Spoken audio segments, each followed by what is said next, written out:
dulur Al-Fiqh, alhamdulillah, semoga Allah Subhanahu wa taala senantiasa memberikan kita di pagi hari ini kekuatan dan keimanan agar kita senantiasa bisa belajar dan mengaji di Fajar Al-Fiqh.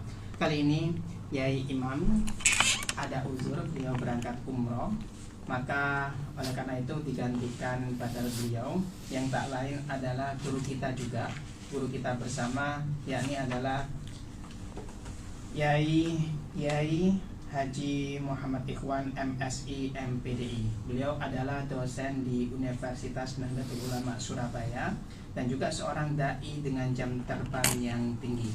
Baik dulur Al-Fiqh, nanti Anda juga bisa berinteraksi langsung, berkesempatan untuk ngobrol ataupun mempertanyakan suatu permasalahan dengan beliau di 08123493939390, atau Anda bisa ikuti kajian pada pagi hari ini melalui Instagram Radio Al-Fiqh dan aplikasi streaming di Play Store Radio Al-Fiqh.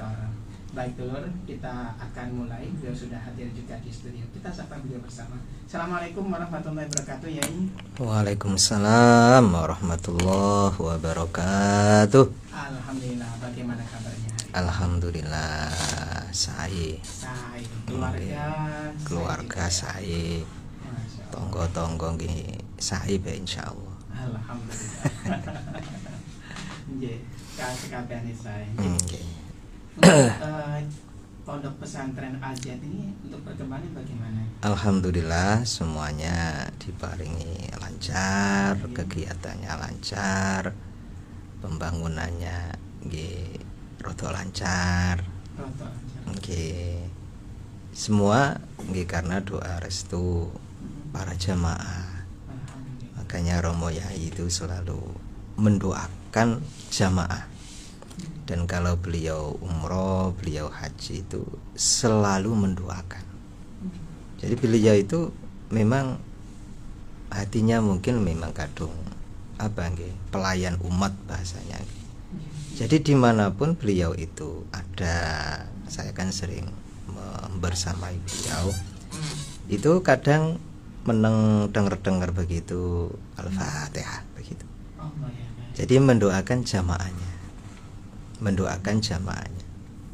Karena bagi beliau ya perjuangan itu bisa sukses, bisa lancar, bisa berhasil ya karena dukungan termasuk doa dari para jamaah itu masih sah. Makanya bahasanya selalu ingat dengan jamaah. Dan alhamdulillah kemarin beliau tindak umroh.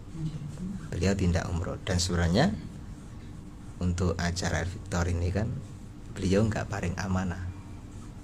Makanya tadi saya WA Mas Ishak, disi rekaman apa pripun kan. Jadi beliau bersama dengan para jamaah kemarin tindak umroh, bolak-balik tindak Mekah Madinah.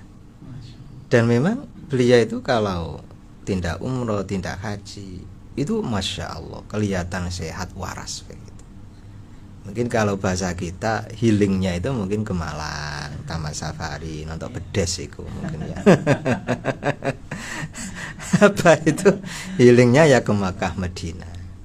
Jadi beliau bilang sendiri, ini kalau sudah umroh haji sehat, hati itu seneng begitu. Oke, lagu lo ya nopo sing gak patin duit kaisa umroh nang masjid kan begitu, nang musola. Kadang-kadang kita ini gak pati kerasan nang masjid itu, malah kerasan nang warung kopi begitu. Nggih bukan sapa-sapa nggih sing ngomong. Jadi makanya mudah-mudahan beliau juga selalu sehat, umrohnya bersama para jamaah dilancarkan oleh Allah dan menjadi umroh yang mabrurah kan begitu. Dan kita semua mudah-mudahan ikut mendapatkan keberkahan dari ibadah beliau di tanah suci Makkah dan Madinah. Amin. Kita doakan beliau biar sehat. Amin. Kembali. Amin. Kepada kita semua. Amin. Baik Yai, mungkin kita bisa mulai topik pembahasan pada pagi hari ini. Monggo. Nggih. A'udzubillahi minasyaitonirrajim. Bismillahirrahmanirrahim. Alhamdulillahirabbil alamin. Salatu wassalaman ala sayyidina Muhammadin wa ala alihi wa sahbihi ajma'in, amma ba'du. Mas Ishak yang sangat kami muliakan, dulur semua yang mudah-mudahan senantiasa dirahmati oleh Allah. Alhamdulillah pagi ini kita bisa mengawali hari dengan ngaji panguripan. Ini sebenarnya yang patut jadi guru itu Romo Yai Imam Hambali. Saya ini ban serpe. Nek bane sing apik ya lancar. Dene rada suwek ya mledos nang dalan.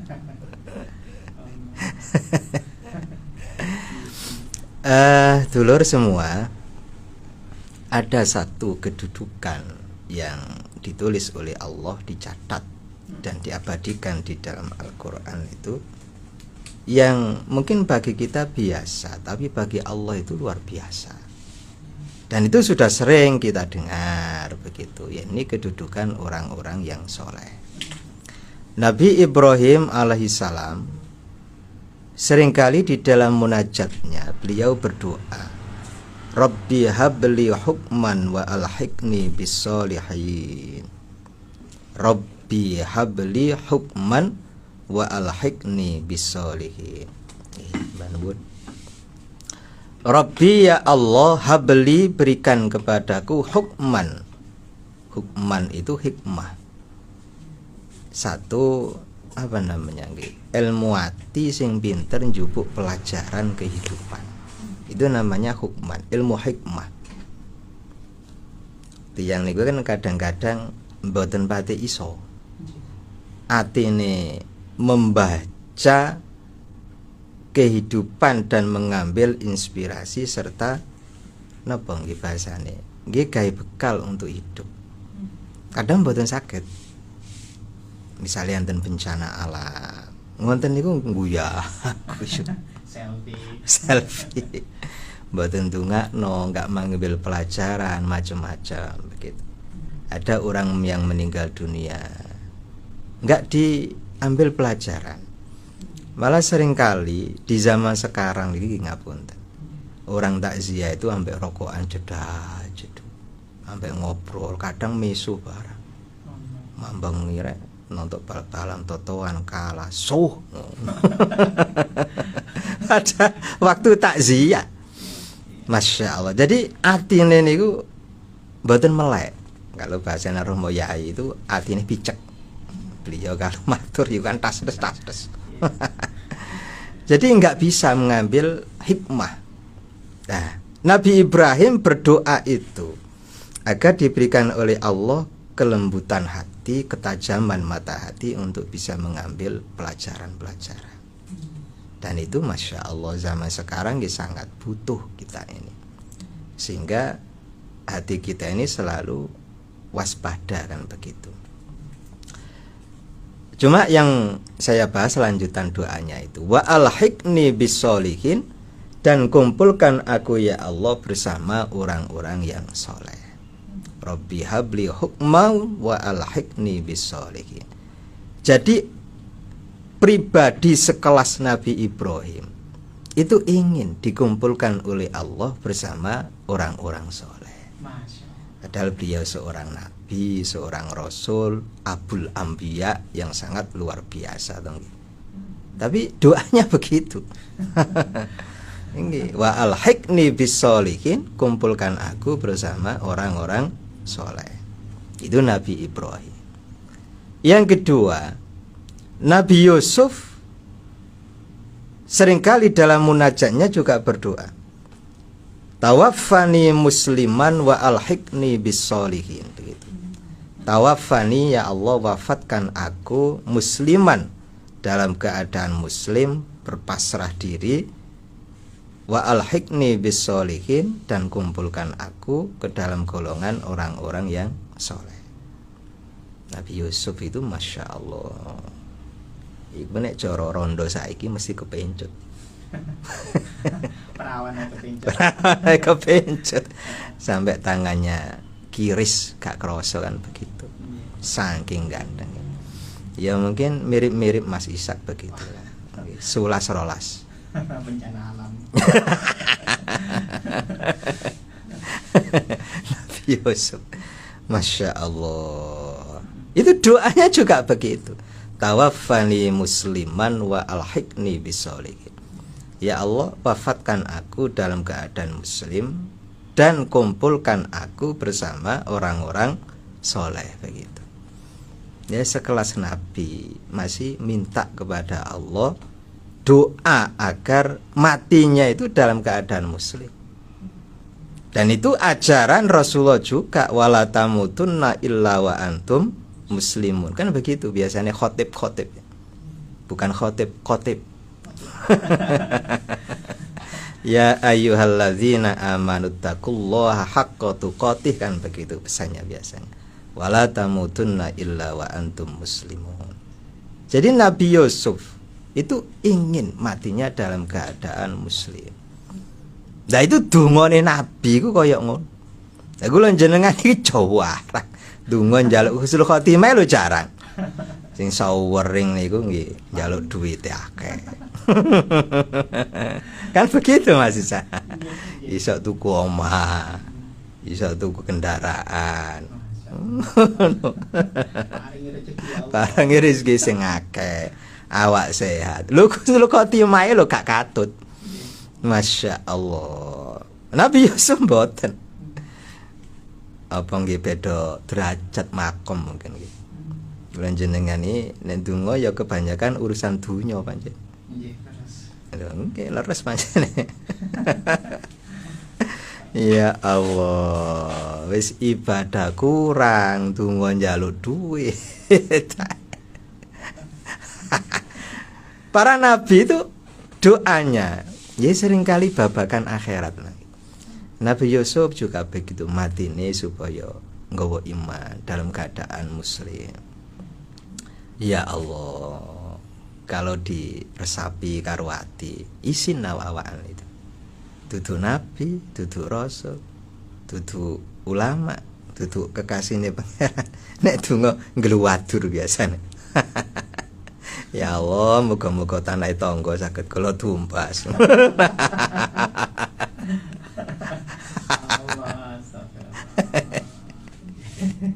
Iku tanah. Kadang-kadang ngono sira tok ngladur maneh. Muga-muga anake tangga saged kula rabi bareng.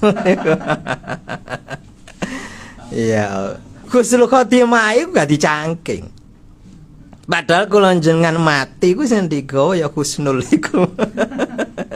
Husnul khotimah maksudnya. Enggak melulu golek Duyanti Fatimah iku. Masya Allah. Dan lanjutannya itu sama dengan Nabi Ibrahim. Wa alhiqni bisolihin, dan kumpulkan aku bersama orang-orang yang soleh. Ya Allah, sekelas Nabi Yusuf itu ingin Allah kumpulkan dengan orang-orang yang soleh. Nabi Sulaiman juga begitu. Doanya itu di dalam Al-Quran, wa adkhilni bi rahmatika fi ibadikas sholihin. Wa adkhilni, ya Allah, masukkan aku bi rahmatika, dengan rahmatmu, fi ibadikas sholihin, dalam golongan hamba-hambamu yang soleh. Nabi Sulaiman minta kepada Allah agar dimasukkan ke dalam golongan orang-orang yang orang soleh. Dan masuknya itu birahmatika, karena kasih sayang Allah. Jadi ini juga satu pelajaran. Orang masuk surga itu bukan karena ibadahnya. Kadang-kadang wong itu kan rada melete. Koyok-koyok wis salat 5 waktu, jangkep, balik-balik khatam Quran, riwari budal umroh haji. Koyok-koyok engko nek mlebu swarga itu sebab amale. Kebanyakan begitu. Kadang diukur, awake lho diukur. Ya Allah, kula niki tiyang sae. Ibadah sregep, poso sregep, melek dalu tahajud nggih sregep. Kira-kira mlebu swarga nomor pinten? Diukur-ukur dhewe begitu. Ya kan jenenge wong melete. Masya Allah. Padahal Nabi Sulaiman pun itu mengakui orang masuk surga golongan hamba soleh itu karena rahmatnya Allah. Dan orang bisa masuk surga juga karena rahmatnya Allah. Orang itu kalau melihat doanya Nabi Sulaiman itu nggak akan bisa dikumpulkan dengan orang-orang soleh tanpa welasi Gusti Allah. Nggak bisa. Nah, 3 nabi itu sekedar contoh, 3 nabi itu semuanya ingin dikumpulkan Allah dalam golongan orang-orang yang soleh. Nah, pertanyaannya kan, kedudukannya wong soleh itu kaya apa? Kok para nabi pun ikut iri ingin dikumpulkan Allah ke dalam golongan orang yang soleh? Satu, di dalam Al-Quran itu Allah dawuh begini, may yuti'illaha war rasul faulaika ma'alladzina an'amallahu alaihim minan nabiyyin wasiddiqin wasyuhada wassolihin. Jadi orang-orang yang di akhirat yang diberikan oleh Allah hakikat kenikmatan itu petang golongan. Satu, para nabi. Yang kedua, as-siddiqin, orang-orang yang ahli jujur. Yang ketiga, asyuhada, orang yang mati dalam perjuangkan agama Allah. Yang keempat adalah orang-orang yang soleh. Jadi ternyata di sana kedudukan orang soleh itu masih sana. Setelah para nabi, orang yang ahli jujur, para syuhada, baru orang soleh. 4 golongan ini besok di akhirat akan mendapatkan hakikat kenikmatan dari Allah. Kalau nikmat di dunia ini bukan hakikat kenikmatan itu. Boten. Bahasanya misalnya ada orang yang dikayakan sama Allah, kekayaannya itu bukan nikmat sebenarnya, tetapi istidraj. Istidraj niku diuji sama Allah dengan kekayaannya. Dan itu berat itu. Betapa banyak orang yang kaya kadang-kadang lupa ono tonggone luwe, gak disantuni, kadang-kadang gak mengeluarkan zakat. Harusnya kita ini takut begitu. Ngapunten lho nggih. Kalau kita ini gak mengeluarkan bagian dari orang fakir miskin itu suatu saat dipaksa sama Allah untuk mengeluarkan. Suatu saat. Dan itu kudune sing diwedeni. Allah itu punya sifat maha memaksa, Al-Jabbar kan, Al-Qahar. Allah itu maha memaksa. Kalau bagian harta itu enggak dikasihkan sama orang yang berat, suatu saat Allah akan memaksa harta itu dikeluarkan. Tapi bukan untuk orang fakir miskin. Anak loro nemen, akhirin teh akeh. Wetengi moro-moro mules, loro mlebu rumah sakit. Jadi dengan cara-cara yang seperti itu, Masya Allah. Makanya apa namanya, kekayaan dunia ini sebenarnya bukan hakikat sebuah kenikmatan, tetapi muatannya itu ya bisa jadi itu rizki nikmat, tapi ada sisi lain yaitu ujian, istidrajnya Allah. Jadi seperti satu keping uang logam, ono wolak walike. Satu ono nikmati didik, satu nih ono ujiane. Tapi kalau di akhirat nek wis nikmat ya nikmat. Mboten nenten ujiane, wis gak ono wong butuh ibadah, enggak ada orang butuh nglakoni apik. Wis tinggal ngunduh woh kebaikan waktu ia hidup di dunia. Nah, makanya disebut oleh Allah an'amallahu alaihim. Jadi hakikat kenikmatan itu besok nang swarga. Bojo nggih ngono. Nah dunya iki ya duduk kenikmatan yang sesungguhnya. Nggih, Masya Allah. Dina iki api, sesuk ngamuk. Gak sing lanang, gak sing wedok. Gitu. Perang Badar. Lah nggih ya Allah, perang Uhud bareng. saiki ngapunten dikloni, sesuk lho kaplok-kaplokan. Masya Allah. Tapi kalau istri di akhirat, hakikat kenikmatan itu nggak ada. Terus mari diapiin jal duit, oh nggak ada. Ya sebuah api. Makanya hakikat kenikmatan ini yang akan diberikan oleh Allah kepada 4 golongan, termasuk salah satunya orang yang soleh. Nah, itu kedudukan mulia itu. Itu satu ya. Yang kedua, mengapa orang soleh itu diiri sama para nabi? Orang soleh itu orang biasa. Kedudukan bukan sebagai seorang nabi, bukan sebagai seorang rasul, tugasnya itu nggak ono begitu. Mboten abot kaya para nabi. Para nabi ku masya Allah mendakwakan Islam, mendakwakan kebaikan niku nggih wabot. Zaman sak monten misalnya Nabi Nuh ya melaku. Ya Allah, pirang-pirangan iki lho. Mboten enten terus sepatu sing apik kaya sakniki mlaku nang bludukan tan padang pasir mboten enten. Sikile kepanasan. Abot zaman sakmono niku. Ya gak ono para nabi mari ceramah mudhun terus disangoni jamaah. Ini mboten enten. Mboten enten. Pola bote. Masya Allah. Jadi lah nek wong biasa itu nggak punya kedudukan begitu, tapi kok iso oleh kedudukan nang akhirat iku bareng para nabi. Wong soleh itu loh. Makanya diiri. Enak men wong iki, gluntang, gluntung turah turu. Tapi kok besok dapat kedudukan bersama dengan para nabi, para siddiqin, para syuhada. Makanya iri.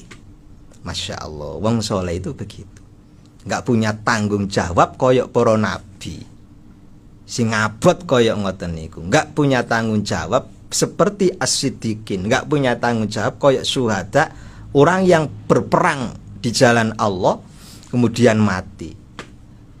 Tapi kedudukannya kok sama. Nah itu.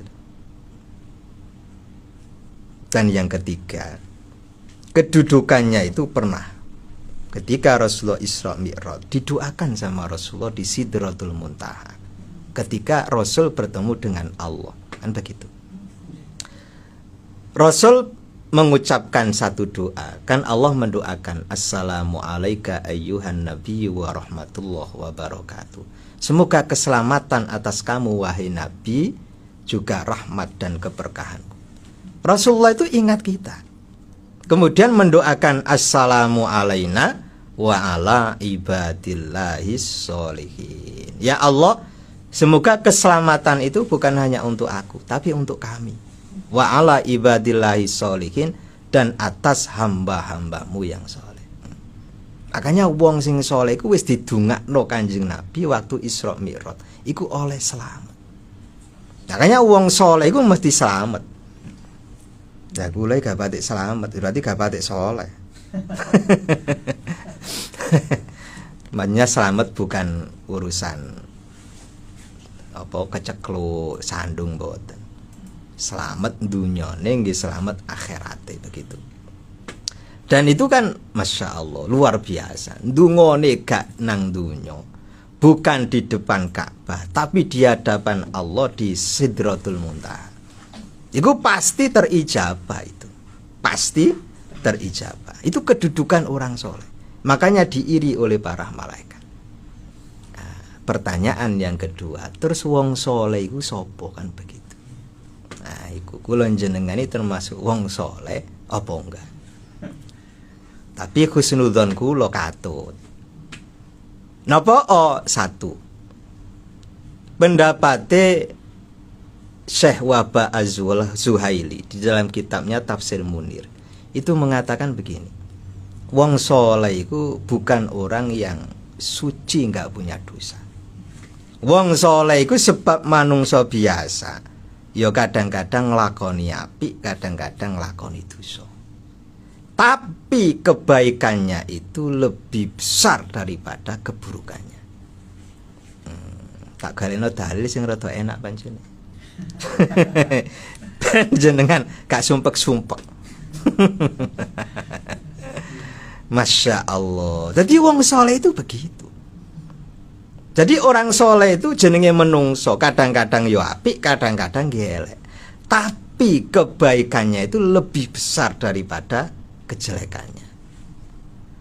Kebaikan yang lebih banyak itu tamhuha, akan menghapus yang kejelekan sing rodok titik yang lebih sedikit. Makanya kula jenengan atine kudu digedhekno. Bahwa mungkin kita hidup ini pernah berbuat salah, tapi manusiawi. Tapi jangan pernah putus asa. Allah iku rahmate luwe jembar timbangi kesalahan kula panjenengan. Maka jangan pernah putus asa.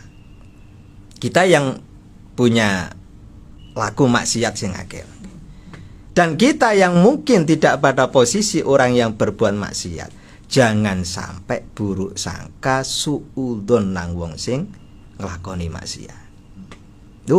Bisa jadi ia punya amalan tersembunyi yang itu tidak diketahui oleh orang, menjadi rahasia dia dengan Allah. Sehingga ketika ia meninggal dunia, itu justru oleh rahmati pangeran. Kadang kula jenengan nontoke karo mata lahir. Ana wong seneng nglakoni maksiat, langsung divonis, neraka iku. Bisa neraka. Kayak dadi panitia neraka mawon. Ya Allah. Jadi kadang kita ini keburukan kita nggih ngapunten. Bukan karena kita berbuat dosa, bukan karena mendem, bukan karena zina, bukan karena nglakoni maling macam-macam, tapi karena kita punya prasangka yang buruk kepada orang yang memang berbuat dosa. Nah itu kadang eleke kula jenengan sing apik nang niku, itu kepleset itu. Banyak yang begitu. Masya Allah. Jadi pola luse. Ngene iblis niku pinter. Iblis niku lho nggih. Pinter pol. Nggih. Iku wis jenderal bintang 10 piro. Kalau orang itu nggak bisa digoda meninggalkan sholatnya, ngelakoni maksiat, akan digoda dengan rumongso. Gitu loh. Rumongso dhek luwih apik daripada orang lain. Orang lain dianggap jelek di mata dia. Wah, iku ngentekno amal itu. Nggih. Karena kalau sudah begitu, walaupun mungkin sholatnya tekun, baca Qur'annya tekun, tapi hatinya itu penuh dengan sampah. Sampah yang berupa suudzon maaf. Sampah yang berupa mungkin rasa benci dengan orang. Wah, iku luwih cepet ngentekno amal itu. Dan itu sering tidak kita sadari begitu. Ya Allah. Jadi kita ini apa namanya nggih? Kudu gede hati ini. Makanya Allah itu punya sifat Ghafur, punya sifat Ghaffar. Dan itu memang disiapi oleh Allah untuk memberikan syafaat, memberikan ampunan kepada orang yang berbuat dosa. Misale kok nggak ono nglakoni dosa, gak kanggo Asmaul Husna Ghafar Ghafur niki. Berarti kan sia-sia. Makanya Allah itu paham nek kula jenengan rada mbethik itu lho paham. Makanya Allah menyiapkan perangkat Ghafar Ghafur itu untuk mengampuni dosa kula panjenengan. Sebab kalau Allah enggak punya sifat itu, lho wong sing nglakoni dosa angel disepuro. Dan misalnya kan wong nglakoni dosa, sifat Ghafar Ghafuri Allah nganggur. Terus ya napa? Nah, makanya insya Allah walaupun kita ini kadang nglakoni dosa, tapi sepanjang kebaikan kita itu sik luwih akeh. Itu cara Syekh Wahab Zuhaili dalam kitab Tafsir Munir itu sik tergolong wong saleh begitu. Masih tergolong. Ya? Tergolong. Cuma ngapunten wis nek ngrungokno keterangan niki aja ditambahi eleke. Engko ditimbang-timbang dhewe. Wah, ketoke iki apikku sik luwe akeh. Akhirnya nglakoni dosa. Iku nantang malaikat iku jeneng. Akhirnya persoalannya itu bukan persoalan sesuk aku selamat apa ora. Persoalannya di besok derajatku dhuwur apa ora. Ngoten. Makanya kula pengin kita ini hati ini gede begitu. Jadi wong mlebu swarga itu mungkin akhirnya mboten selamat. Besok kedudukan kula jenengan nang swarga iku nomor piro dengan amal kebaikan kita. Masya Allah. Makanya nggih kudu hati kan begitu. Nek wis kula jenengan lakone api, ayo istiqomah. Nek sing se elek, jangan pernah putus asa, ayo senden nang Gusti Allah. Nyedek nang Gusti Allah. Nggih pula sepanjang kula jenengan sik nafas sik ambekan. Sifat ghafuri Allah iku sik berlaku sik kanggo. Ya makanya jangan pernah putus asa. Nggih. Kadang wong iku sumpah putus asa sampai bunuh diri. Lha opo? Ngoten. Iku secara psikologi kan gak sehat atine. Plus imane ya gak sehat. Agane nggih napa ati ku sing gandolan mawon teng Gusti Allah. Cara membesarkan hati ini gitu, bahwa Allah itu yang dimiliki adalah sifat-sifat baik. Sifat Rahman, sifat Rahim, sifat Ghafar, sifat Ghafur. Harus diyakini. Walaupun Allah mungkin punya sifat Jalaliyah yang senang makso, Al-Qahar, Al-Jabbar, macam-macam. Tapi itu enggak banyak di dalam sifat Asmaul Husnanya. Di dalam Al-Quran itu masih banyak ayat-ayat yang menjelaskan tentang rahmat, tentang nikmat, ampunan Allah dan lain sebagainya. Makanya atine itu kudu cinta nang Allah begitu, seneng sama Allah, sehingga ya walaupun kita ini kadang-kadang lakoni dosa itu sih apa nggih punya harapan, punya roja itu besok oleh rahmati Gusti Allah. Makanya kemudian kan ada dawuh ana indal dzonni abdi bi. Aku iki apa jare prasangkane hambaku.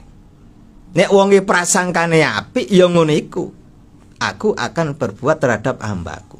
Kalau prasangkanya Allah itu seneng murka, Allah itu pembenci, Allah itu penyiksa, sesuk mlebu nang akhirat digibeng karo Gusti Allah.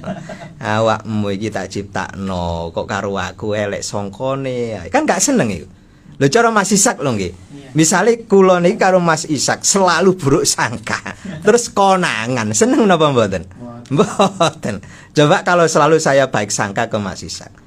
Misalnya Mas Ishak benci sama saya, terus saya selalu baik sangka, wah Mas Ishak iki wong sabar, pemaaf, terus macam-macam. Iku ketemu mesti gak sida ngamuk nih. Mesti saya dimaafkan. Dan Allah lebih dari itu memaafkannya. Mboten saged dibandingno maafe dengan manusia, sik luwih adoh. Nah, makanya harus selalu baik sangka kepada Allah. Kadang yang membuat kita hidup susah, hidup kita gelisah, selalu prihatin, karena ati kula jenengan iku cilik. Enggak menyediakan ruang kanggo mlebu rahmate Gusti Allah nang ati. Sehingga atiku sumpah. Kan begitu. Padahal gak ana apa-apa. Jadi Allah itu dipikir sesuai dengan pikirannya sendiri.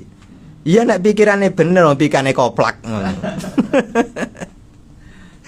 Allah itu tidak seperti yang kita sangkakan. Allah itu welasé gede, pengampunannya gede begitu. Cuma sekali lagi ngerti dalil ngene iki aja ditambahi elek lho. Kadang orang tahu keterangan ngene iki luwe jembar akhirnya. Wah, berarti nglakoni maksiat ae sian. Santai ae nggih mboten. Itu pendapatnya Syekh Wahbah Az-Zuhaili.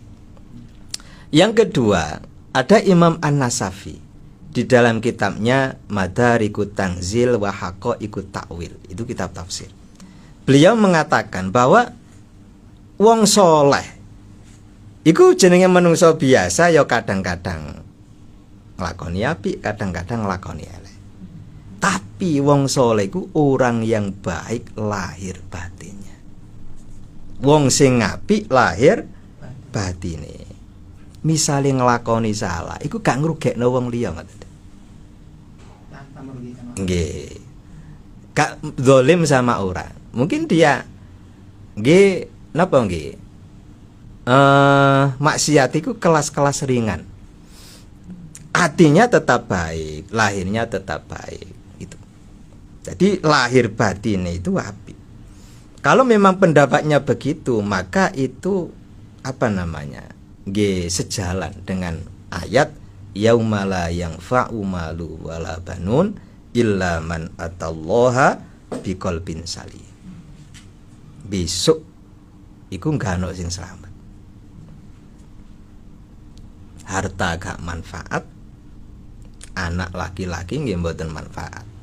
Itu kalau coro tafsir Ibnu Katsir, maksudnya niku yaumala yanfa'u malun wala banun, walaupun orang itu menebus dengan emas sepenuh bumi dan juga kemuliaan anak laki-laki seluruh dunia, iku gak iso nyelametno wong sangka azab Gusti Allah. Illa man atallaha biqalbin salim, kecuali orang-orang yang datang kepada Allah dengan hati yang sehat. Hati sing selamat, hati sing apik begitu. Oh, tibake wong selamat iku mbesuk atine. Nggih, dan niku nggih abot.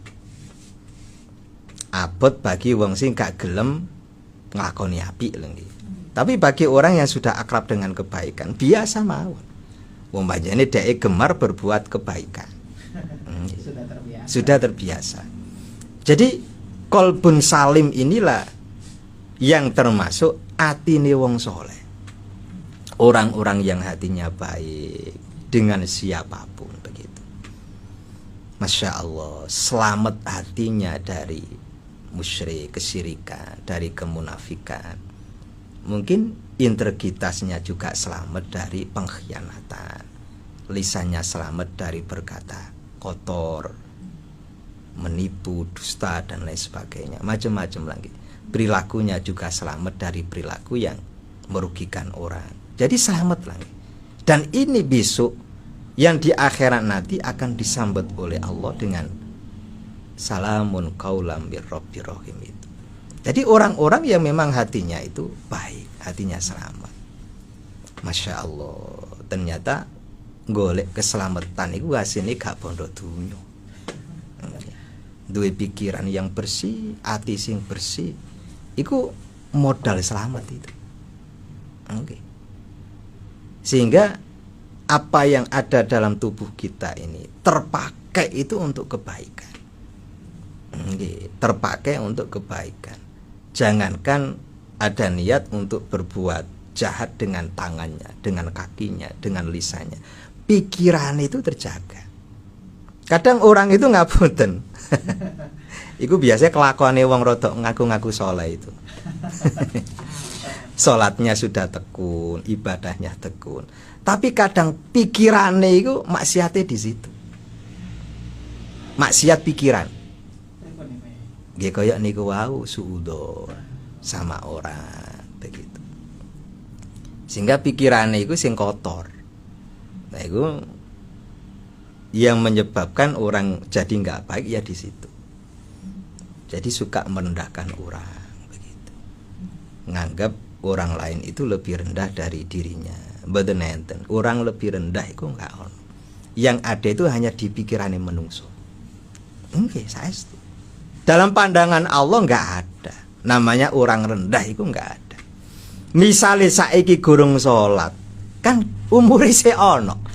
Loh siapa tahu besok di saat akhir hayatnya ia kemudian taubat kepada Allah, diterima tadi kekasihnya Gusti Allah. Gak ngerti.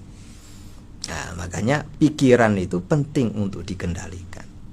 Jangan sampai Karena pikiran yang kotor, amal kita sing sudah istiqomah sholat, ngelakoni apik macam-macam itu menjadi buyar kabeh. Gara-gara pikiran yang kotor itu.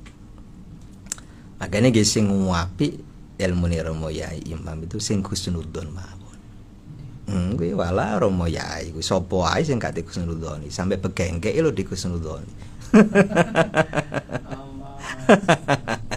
Kau nak wong elek nang dunya itu. Sing elek mung pikiran kita. Ini karena kehidupan ini sik koma. Orang yang kita vonis salah saat ini berbuat dosa, itu sik koma. Sama kita ini yang sekarang sregep salat nglakoni apik ya sik koma.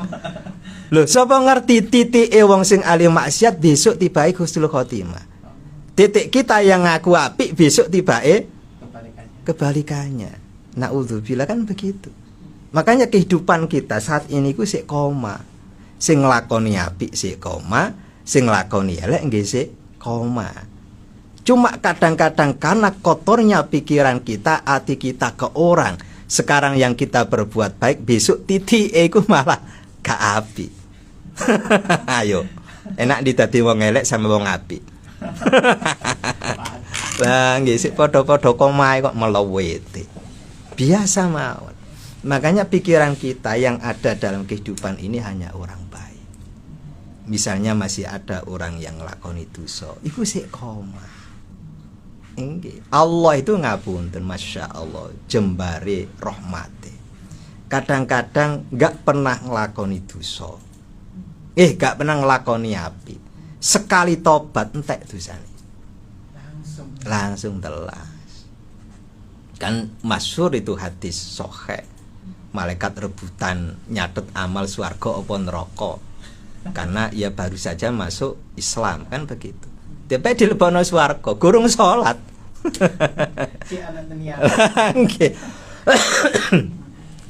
Ya Allah, makanya itulah nggih. Pikiran harus dikendalikan, harus selalu baik pikiran kita bahwa dalam kehidupan ini ayo takhallaku bi akhlaqillah. Kita ini selalu berakhlak dengan akhlaknya Allah, memandang orang itu selalu dengan kasih begitu. Sehingga nggak ada pikiran-pikiran negatif, memvonis orang jelek dan lain sebagainya. Kita anggap semua saudara kita. Nek si ono sing lakon itu so, ayo didongakno. Ojo malah dijrongkokno. Wong ngechat numpak tangga roto, kok malah tanggae dibrekno wonge. Nggih malah lara. Nggih, jadi begitu. Iki namanya iling-ilingan. Ya. Masya Allah, luar biasa sekali dulur. Baik dulur, kita break terlebih dahulu ya. Nanti kita akan lanjutkan lagi ngaji kita bersama beliau. Yang kemana-mana tetap di Fajar Syar'an.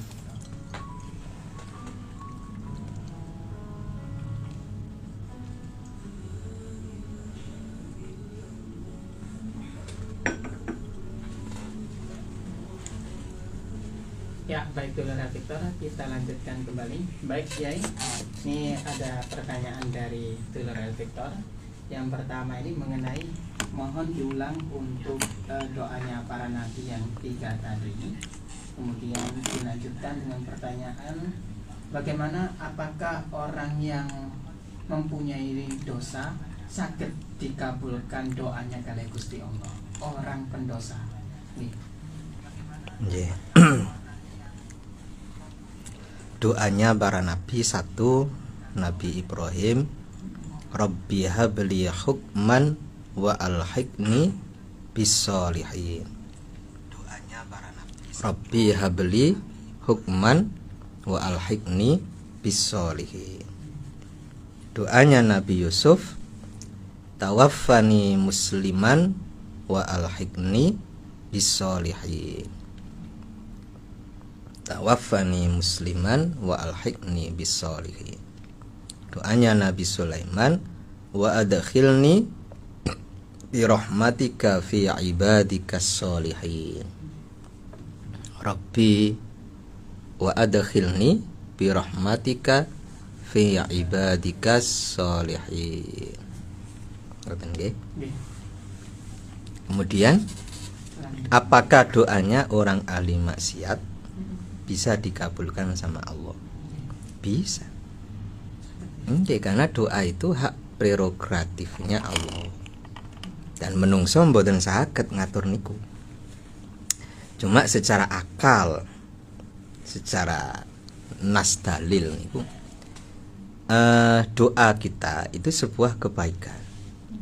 Dan kebaikan itu bisa jadi Allah akan mengabulkan doa kita. Yang kedua, bisa jadi seandainya nggak dikabulkan sama Allah, itu fungsinya untuk menghapus dosa. Jadi wong donga itu dikabulno napa mboten, itu ada manfaatnya. Kalau nggak dikabulkan, ya jadi penghapus dosanya. Kalau dikabulkan, ya alhamdulillah. Tapi sebenarnya ada rahasia Mas Isang. Wong iku nek dungane dikabulkan sama Allah, nggih seneng karena terkabul toh. Tapi bagi orang sing atine itu betul-betul mengharap rahmat Allah, justru nggak dikabulnya itu tambah seneng. Tambah seneng. Mengapa? Karena kalau Allah mengabulkan doa kita, itu berarti Allah itu kita yang mendikte.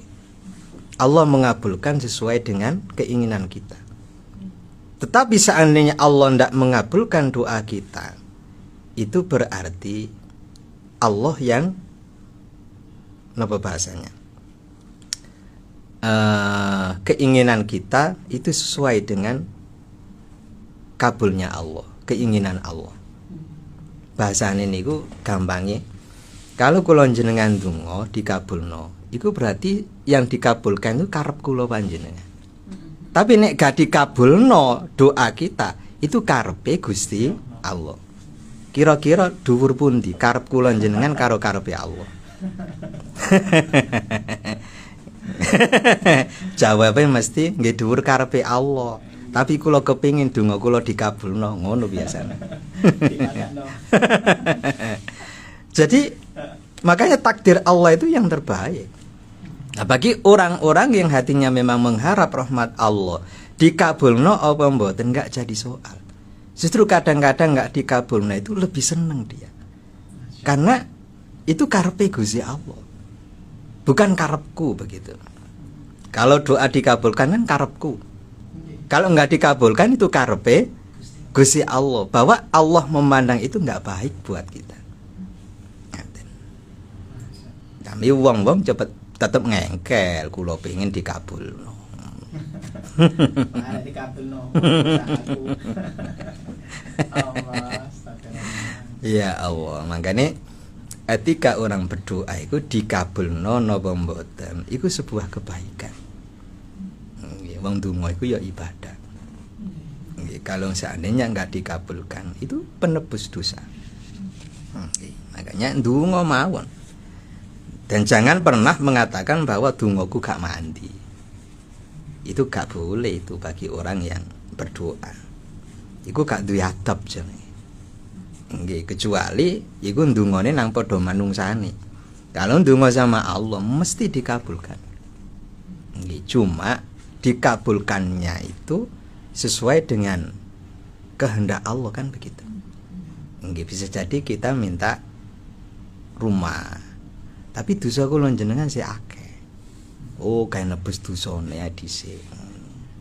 Jadi Allah sing ngatur ngoten iki paling pinter.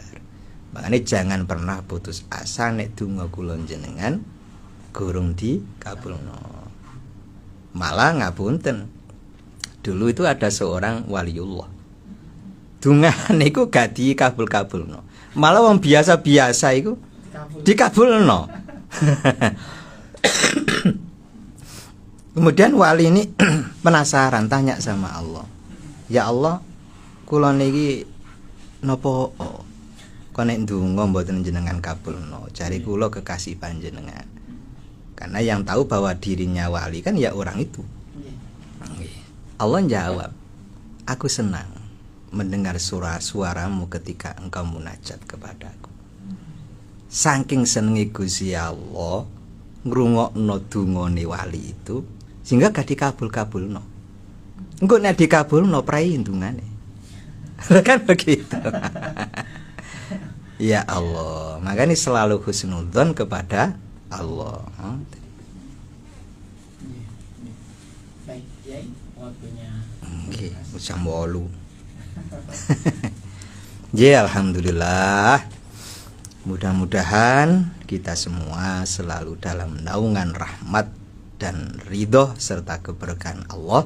Kedua orang tua kita, para guru kita, mudah-mudahan dimuliakan kedudukannya di sisi Allah. Al-Fatihah.